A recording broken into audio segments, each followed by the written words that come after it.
ആ തൊട്ടുപുറകിൽ തന്നെ ഒറ്റക്കൊമ്പനുണ്ട്. നീ പൊക്കടാ, അതിപ്പോ അതേരെ പൊക്ക സാധനം അതിൽ പുള്ളി ഇഷ്ടം പോലെ കാണാം.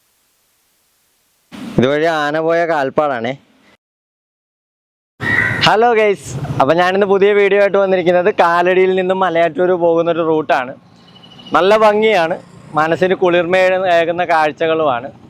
ഇപ്പം ഞാനുള്ളത് നക്ഷത്ര കവാടത്തിൽ. നക്ഷത്ര കവാടം എന്ന് പറയുന്നത് എന്താണെന്ന് വെച്ചാൽ ന്യൂ ഇയർ സമയത്ത് 10,000-ൽ പരം നക്ഷത്രങ്ങൾ കൊണ്ടായിരിക്കും ഈ തടാകത്തിന് ചുറ്റും അലങ്കരിച്ചിട്ടുണ്ടാകുക. അതുപോലെ തന്നെ മെഗാ കാർണിവലും 60 അടിയോളം ഉയരം വരുന്ന പപ്പാനിയെ കത്തിച്ചുകൊണ്ടാണ് ഇവിടെ ന്യൂ ഇയർ വരവേൽക്കുന്നതും. പിന്നെ നമുക്ക് അങ്ങോട്ടുള്ള കാഴ്ചകൾ കാണാം.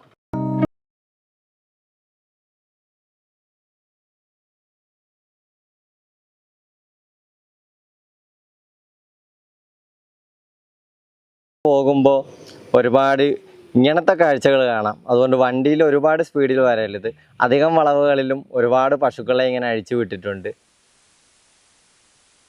ഒരു മലയണ്ണാനിരുന്ന് പേരക്ക തിന്നത് കണ്ടോ?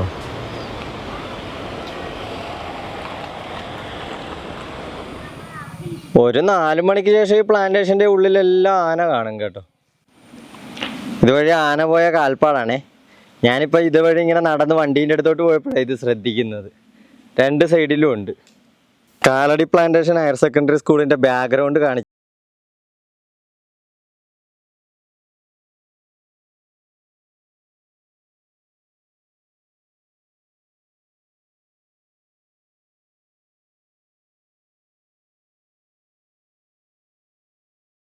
കണ്ടയാണേ, നാരങ്ങ ഇനത്തിൽപ്പെട്ട എന്തോയാ, പക്ഷെ ഇത് എന്തോ ആണെന്ന് എനിക്ക് മനസ്സിലായിട്ടില്ല. ഓറഞ്ച് ആണോ? നിങ്ങൾക്ക് മനസ്സിലായെങ്കിൽ ഒന്ന് കമൻറ്റ് ചെയ്യണേ.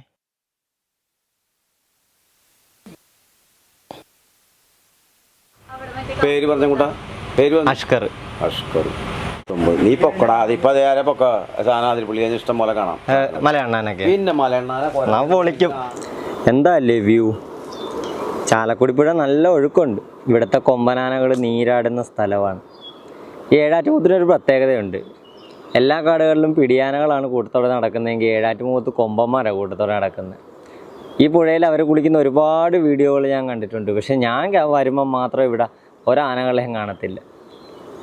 എന്നാലും ഇനിയും സമയം കിടക്കുക, നമുക്ക് നോക്കാം.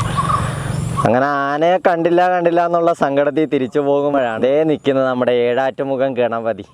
തേടിയ വള്ളി കാലേ ചുറ്റി. 2 പേരുണ്ട് കേട്ടോ. ഇപ്പോഴാണ് ഒരാൾ ശ്രദ്ധയിൽപ്പെട്ടത്.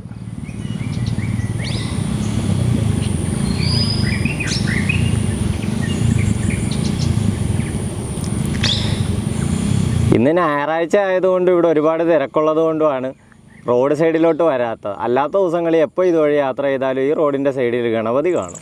തിരിച്ചു പോകാൻ നേരമാണ് ആനയെ കണ്ടത്. പക്ഷേ ഇപ്രാവശ്യം വന്നപ്പോൾ ഇന്ന് സൺഡേ ആയതുകൊണ്ട് ഒരുപാട് തിരക്കും ഒരുപാട് വാഹനങ്ങളും ഉള്ളതുകൊണ്ട് ആനകളൊന്നും റോഡിലില്ലായിരുന്നു. പക്ഷെ തിരിച്ചു വരുന്ന വഴി 300 മീറ്റർ അകലെയാണ് കണ്ടത്. ഇനിയും ഏഴാറ്റുമുഖത്ത് വരും. ഇതിനു മുമ്പ് വന്നപ്പോഴൊക്കെ അല്ല ഈ ആന റോഡിലായിരുന്നു. വ്ളോഗിനായിട്ട് വന്നപ്പോഴത്തേക്കും ഭാഗ്യമില്ലാതായിപ്പോയി. എന്നാലും കണ്ടു. ഇനി അടുത്ത വീഡിയോയിൽ വരുമ്പോൾ നല്ല വ്യക്തമായിട്ട് ഇവർ പന കുത്തിമറിക്കുന്നതും അത് കഴിക്കുന്നതും. ഇവിടുത്തെ ഏറ്റവും വലിയൊരു പ്രത്യേകത എന്ന് പറഞ്ഞാൽ കൊമ്പന്മാർ കൂട്ടത്തോടെ നടക്കുന്നതാണ്. ബാക്കി എല്ലാ കാടുകളിലും ഞാൻ കണ്ടിട്ടുള്ളത് പിടിയാനകളാണ് കൂട്ടത്തോടെ നടക്കുന്നത്. ഇവിടെ കൊമ്പന്മാരാണ് കൂട്ടത്തോടെ നടക്കുന്നത്. അതിലേറ്റവും ഫേമസ് ആയിട്ടുള്ള ആനയാണ് ഏഴാറ്റുമുഖം ഗണപതി. ഇവിടെ ആർക്കും ഒരു ശല്യമില്ലാത്തൊരു ആനയാണ്. അതിനെയാണ് ഞാനിപ്പോൾ കാണിച്ചത്. അപ്പോൾ ഇനി അടുത്ത വീഡിയോയിൽ കാണാം. ബൈ.